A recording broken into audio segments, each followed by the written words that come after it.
kain tayo. Sige, tara. Tara na. Ang bilis mo naman. Tara na. Madaling araw na eh. May 24 hours pa ba ng ano? Karinderya? Karinderya. Anong bang oras na? 11:17.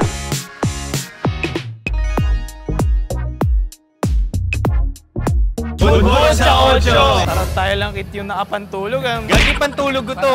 Kung papayagan nyo ba yung pantulog ko? Pwede! Yung pantulog niya naka-brief lang. Okay, tanong natin kung bakit 24 hours, ano yung sineserve nila, tapos pre. Tignan natin yung service, yung safety, tsaka syempre yung pagkain.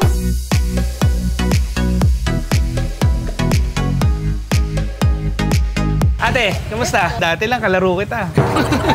Madalas po siya dito. Ate, ba't sa 24 hours? Kasi po lagi po namang marami pong tao. Then po pag midnight po, marami pa rin po pumupuntang tao. Marami pa rin. Nung nagsimula to, 24 hours na agad. Hindi naman po. Hanggang alas 2 lang po kami dati po. Nagbubukas na. Alas 8 po. Dole ako eh. Anong bestseller niyo dito, ate? Breaded liempo po at saka breaded pork chop. Ba't ba tinawag to na 8-8? Sislingan po kasi kami sa amin, sir. Sa kabila po, Hindi mo tinasagot ang tanong ko.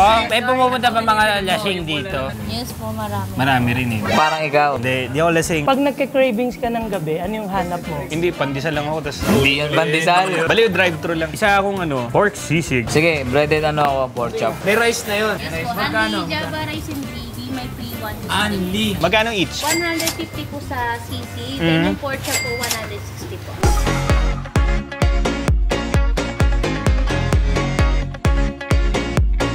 Isa lang pala to. Magkaiba nga pare. Budbud dito, sisling sa kabila. Hi guys. Ano pinagkaiba nito sa kabila?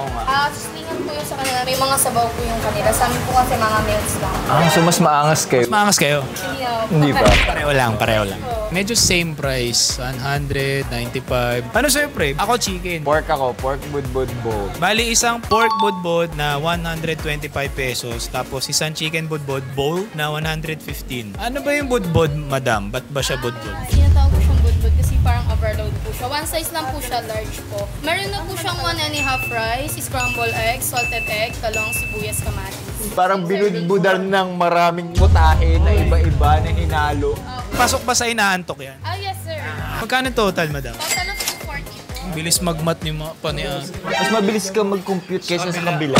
Kaya pala budbud, overload. Binudburan. Kamusta naman, pre? Mo safe naman eh. No? Hindi, tsaka pre maayos yung silip yung kitchen eh. Ayan na, yan yung sizzling pork chop. Anong oras na ba? Ako po, alas 12 na. Ang sarap naman. May extra pa. Eh, syempre, kilami ko na yan.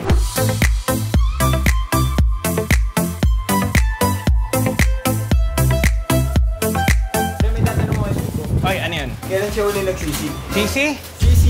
Sisig. Nung nakaraan pa. Grabe pala dito, no? Kanya-kanya kayong baso. Sisig. Pork chop. Ito, chicken budbud, pare. Eto sa'yo. Pork. Pero sa presyo, anli na, no? Kailan ka huling kumain ng yung biglaan, tas madaling araw namin? Ako, pre, matagal na. Usually, yung mga ganito ko, fast food day. Meron ako sa amin, Paris masarap. 24 hours din.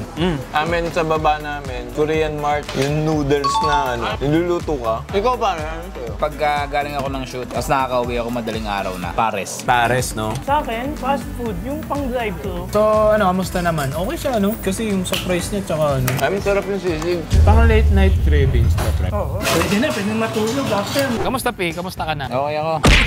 Kinaandok na. Masarap? Masarap. Ang bilis antukin pag 42, no? 50. 50 abutin mo sa akin suntok.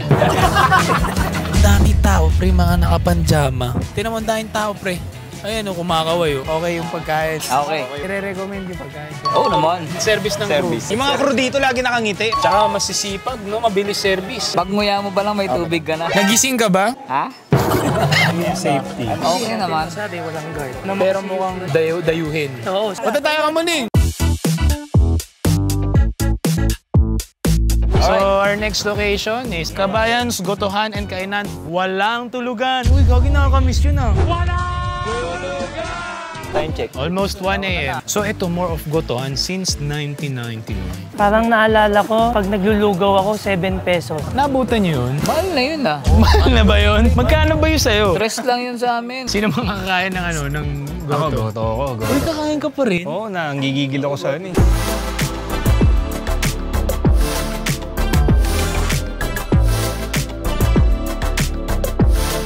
ma'am. Good morning po. Bakit Kabayans? Kasi first time namin dito eh. Yung pinakang may-ari po kasi ito is Batanggenyo po.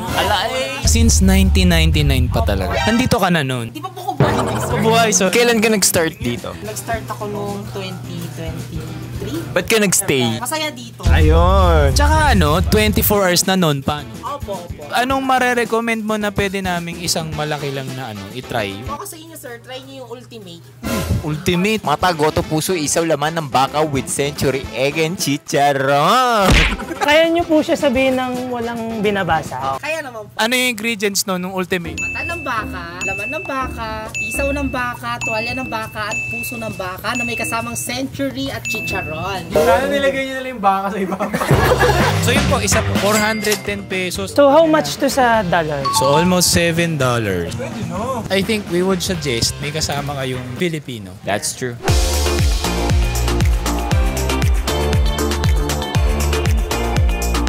Nakita nyo naman pre, ang laki nung lalagyan. Kaya mahal. Magkano na ba ang ngayon? Goto? Nasa 30 yata to 50. Pero saan ba galing ang goto? Batangas. Sabi nila Batangas daw. Ano ba pinagkaiba ng goto sa lugaw lang? Yung goto laman yun eh.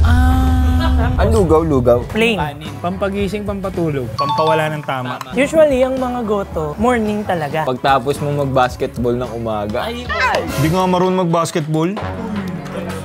Pakita mo nga yung mga 360 dunk mo. Kamusta yung goto na may century egg? Yung century egg, tinikman ko, medyo hindi pa familiar sa akin yung lasa. Eto, titikman ko yung century egg. Wow, ayos din yung century egg ah. Ang comment ko lang, pag lugaw kasi hinahanap ko, yung parang hindi super, Lapot. lapot. Kung ayaw nyo ng overwhelming na goto or lugaw, marami silang option. Pero para sa isang tao, ang kakain nito, sobra-sobra to. Comment nyo na lang kung may nakakain na ng isang gan, tas gano'n ang itsura. May inaantok na ba sa atin? Wala pa, no? Galing to, nalasing nung di uminom. Kumain ka, di ba? Kumain ako. Kamusta naman? Okay naman.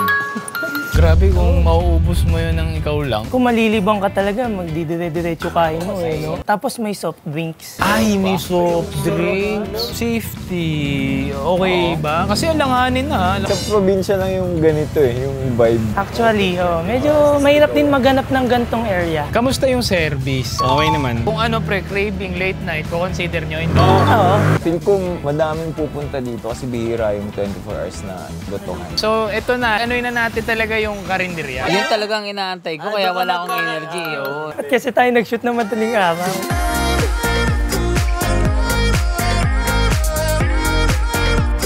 So, we're here at Cubao. This, we won't recommend. Yes, if you guys are Not from here. Pero, to share you the experience, sige, dadalhin namin kayo sa actual na karinderya. Mahirap lang din maghanap ng 24 hours na karinderya.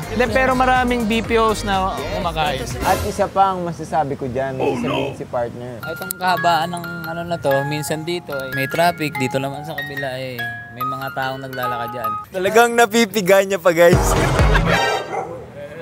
May aso. Pakita natin legit na karinderya. Kung hindi tayo makakagat, ako, kompleto bakuna ko 3 years.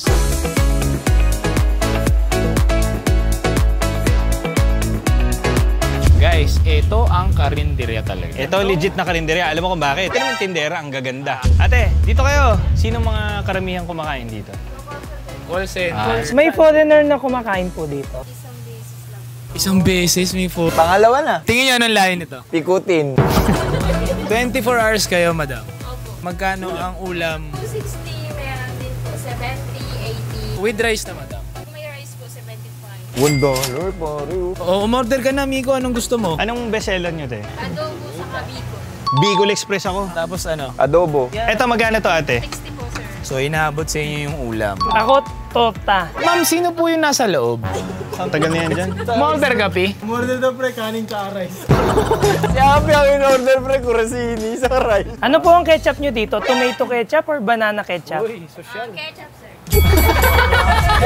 So guys, we'll give you the actual Carinderia experience. So makikita mo, electric fan lang. Tapos syempre may libreng soup. Tsaka kung makikita nyo yung mga tinda nila, may shampoo, may chips. Kasi hindi, may mga BPO nga eh. And at the same time, pagkakain kayo sa Carinderia, talagang parang in and out lang, no? Kaya lang, titignan natin ngayon yung kalidad ng Carinderia. So meron tayong Bicol Express. Para namang others yung isa nating partner dito. Sino dun? Tignan mo walang pagkain. Ay, lagyan ko na ito para... Bigyan mo ng lugulay. Tsaka lang. Ang huling Carinderia mo pare, OJT. Ikaw, Kit, kailan huling Carinderia mo, Kit? Yesterday, near in our house. Eh kasi sa baba lang nila meron. Ikaw, pre, kailan? Kahapon, ang in-order ko is Bicol Express. Ikaw, pre, kailan huling kain nyo? Kapon. Nino? Ako lang. Ano yung kinain mo? May mga ulam sila, pero ang lagi kong kinakain doon, lechon pares. Kasi alam mo kung magkano lang, 45 pesos with rice. Parang ang average sa mga karinderya ngayon nasa 75.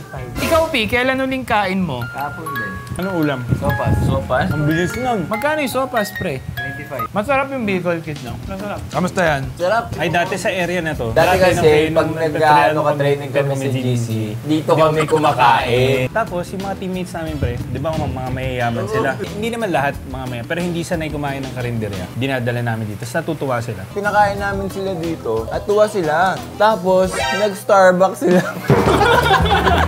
Kumakain sila dito, mga naka-tumbler. 220 na, pre. Feeling ko, iba ang lasa ng ketchup pag nasa karinderya kaysa sa bahay. Parang mas gusto ko yung ketchup ng karinderya. Api, tama ba? Nagtitinda rin kayo ng mga ketchup? Lahat ng klaseng condiments, pre. So kayo guys, lalabas kayo ng madaling araw and nagaanap kayo ng mga 24-hour na lugar. Comment nyo below kung may gusto pa kayong maalam na putahe kasi parang iba-iba rin yung kinain natin. So may iba pa kayong gusto aside dun sa mga common na restaurant. So syempre kami iniba namin kasi syempre Pilipino tayo, pre. Pilipino ka ba? What? Uy, nag-English. Ngayon, for foreigners, advice ko, kung karinderya, you can try na lang in the morning. Bukas naman sila eh. Saka natutuwa ako, hindi naantok yung mga kasama ko. Siyempre, anong oras pa lang ba? At isa pa, may sinasabi si Api. Ano yung sinasabi mo? Panalo talaga dito. Sa mga napuntahan natin, pagkakakain kayo ng mga gantong oras na, ano yung pinakauna yung pupuntahan? Pares ako. Ba't na hindi tayo nagpares? Ako yung mga sisling. Sa 8. Siguro ako yung goto. Ang tulog mo to 3 hours ba? Ano, puro kanin naman yung kinain natin. Totoo ka dyan? Hindi na ako makakatulog. Pre, paano ko tutunawin? Jogging, Jogging ka po. Jogging hanggang dito mula, no? O, lipat na tayo sa next.